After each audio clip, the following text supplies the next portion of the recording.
Hello there and welcome to TVS, bringing you the eye on the news for Thursday. A sinister broker who allegedly masterminded the transnational human organ trafficking surrendered himself to the police after an article published by The Sun recently. Sarawak Deputy Commissioner of Police Dato' Dev Kumar said the 48-year-old suspect surrendered himself at the Kuching District Police Headquarters on Thursday at 1:45 p.m. The suspect from Kuching was allegedly involved in the black market trade of human organ trafficking. The shocking details of suspect's illicit activities was exposed by The Sun with images and clips captured through a hidden camera by the agency's reporter who went undercover as a potential buyer. The suspect, who alleged to have been involved in the international black market trade since 2010 and began using the social media last 2 years. According to Dev, the suspect will be remanded tomorrow to facilitate investigation under Section 15 of the Anti-Trafficking in Persons and Anti-Smuggling of Migrants Act. Affairs between Indonesia and Sarawak can now be easily done through the Customs, Immigration and Quarantine CIQ complex in Teluk Melano. According to Chief Minister Datuk Patinggi Abang Zohari Tun Abang Haji Openg, the CIQ project, which is under the 12th Malaysia Plan, can also drive development, especially in tourism. Private sector will come in to invest because tourism is private sector driven, and then they will market this destination to the world, and then we have all the national park around here that become an attraction. Itu adalah dari sudut kemajuan pelancongan yang kita akan bangunkan di kawasan ini.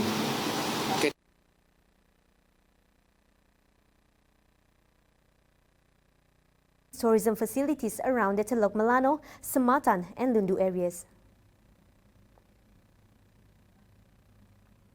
The establishment of the Temporary Customs, Immigration Quarantine CIQ in Teluk Melano would address the border security issues and is certainly a relief for its residents.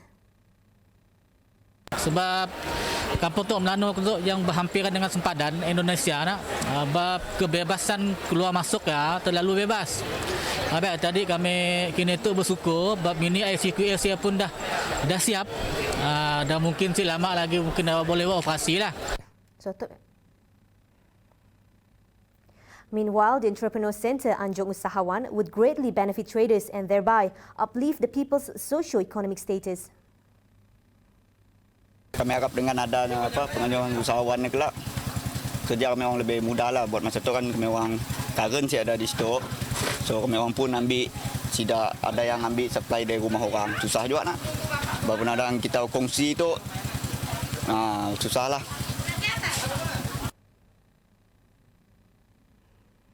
Accepting the challenge to realize Sarawak's leap towards Industrial Revolution 4.0, Centre of Technical Excellence Sarawak Centex is now ready through the digital training in collaboration with Huawei.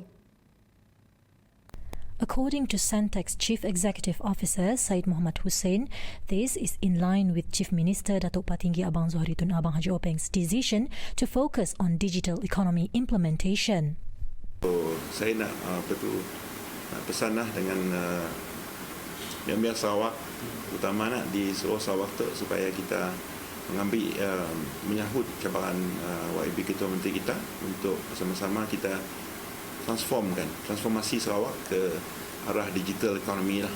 That's the new economy, and kita tak boleh terlepas peluang ni. Peluang ni terjadi sekali dalam semua hidup lah. Kalau kita ambil cabaran ni dengan training yang Centex bawa dengan universiti-universiti yang ada, banyaklah institution ni, tapi yang advance program ni hanya dekat Centex waktu ni. Kita akan share dengan institusi lain lah. So we hope all Sarawakians will take this challenge untuk kita move forward dalam digital economy. With complete training, Sarawakian talent can be leveraged to transform Sarawak. And talent ni very important, terutama dia untuk kalau foreign investor nak datang, kriteria nombor satu dia ada talent. Macam saya pergi dekat dengan YAB dulu, kita pergi dekat Cambridge University. kita dah lihat Bill Gates punya foundation.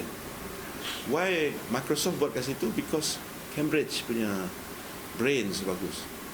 So macam Huawei juga dia buat dekat Oxford. Kenapa dia pilih Oxford? Talent.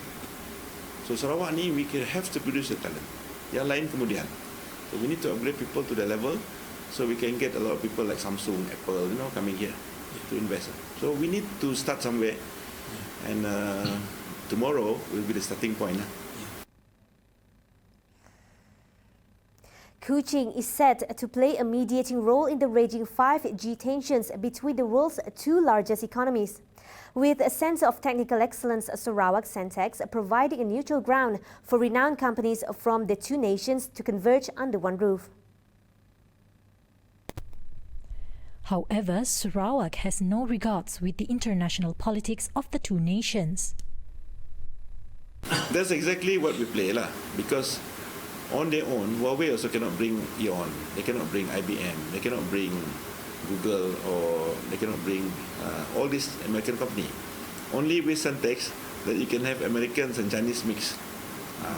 Because they should learn from Sarawak lah. We have multi-ethnic. We can manage it well, kan? So we have no regard for what you call this international politics lah. I mean, big giant developed nations like America, they're good in what they do lah. So China also is something that they have advanced 5G. They are ahead now. He said this during a special interview with TVS at Centex here on Thursday.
An infectious diseases centre, IDC, to be built here is now in the proposal stage, said Minister of Education, Science and Technological Research, Datuk Sri Michael Manyin Jawong. According to him, the IDC needs a published approval by the World Health Organization, WHO. Once you have that, then we'll be able to have our own, and we don't have to wait for others. But of course, during the briefing, as mentioned by some of our members, that we need to get recognition from WHO. We cannot do it alone, and that recognition need to be earned through publications and all this to convince WHO that we are able to do it and credible. He stressed that once completed, Sarawak will no longer rely on Kuala Lumpur to implement tests on infectious diseases. The Chief Minister was directed them to go for the detail before we can actually submit to the cabinet. Manyin said this when visiting the Sarawak Biodiversity Centre this morning. More great news. The State Disaster Management Committee SDMC announced the end of the Jupiter cluster. This in effect reduces the total number of active clusters in Sarawak to 9. Meanwhile, today also saw no new positive COVID-19 cases. The total number of virus cases in Sarawak remains at 681. Malaysia has yet to fully open its borders as a measure to control the spread of the COVID-19 pandemic. In response to a question by Kuala Selangor Member of Parliament Datuk Seri Dr. Haji Zulkifli Ahmad at the Dewan Rakyat Conference today, Deputy Minister of Health II, Dato' Arun Agudagang, explained that the opening of national borders is currently limited to Singapore with the implementation of the Reciprocal Green Lane (RGL) and Periodic Commuting Arrangement (PCA) starting on August 17, 2020. Keputusan untuk membuka sempadan Malaysia kepada negara luar diputuskan oleh kerajaan. Dan buat masa kini, sempadan negara masih belum dibuka sepenuhnya kepada negara-negara di luar. Kini kita hanya tahat kepada Singapura dengan pelaksanaan dua inisiatif, iaitu melalui laluan hijau timbal balik ataupun Reciprocal Green Lane yang di short form RGL, dan juga melalui peraturan ulang alik berkala ataupun Periodic Commuting Arrangement atau PCA yang akan bermula pada 17 Ogos akan datang. Parti Pesaka Bumi Putra Bersatu PBB has played down the intention of forming a Puteri Wing. Its Deputy Women Chief Datuk Sri Rohani Abdul Karim said the Puteri Wing does not exist for a reason whereby the party intends to have both its seniors and youths under one roof. Because kita simak kita ada mengajak lah, kita bukan dah nak kita mengajak. Terjadinya dengan parti-parti lain bila dipolah dua pilar macam ya. Pilar-pilar tu macam ni kami nak madah. Nya penerimaan yang kelak susah. Jadi kami simak perjuangannya nampak berbeza. Jadi macam berbeza. Tapi kami si mau baiknya biar, baiknya senior, semua kata tua dah. Baiknya biar, baiknya nak senior. Perjuangan kita adalah sama. Dan if you see dalam MTW tu, MTW wanita Majlis PBB, Tertinggi Wanita, I think about 40% is wanita muda. Wanita muda. Yes, so meaning to say, apa perlu kita nak berputeri-puteri lagi? Rohani added that senior members of the party are now rigorously training the youth who will take over the reins down the line, continuing the party's struggle through cooperation between seniors and youths and strengthening its machinery. Rohani said under the leadership of Chief Minister Datuk Petinggi Abang Zuhairi Tun Abang Haji Openg, the women wing will prevail. This is evident when PBB has 4 female representatives in the parliament, 5 in the State Assembly and 2 senators in the Senate.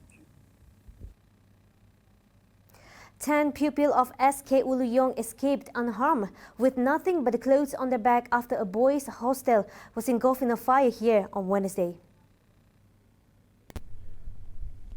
In a statement issued today, the department received a distress call at 11:39 p.m. before deploying a team of firefighters to the scene located 22 kilometers from the station.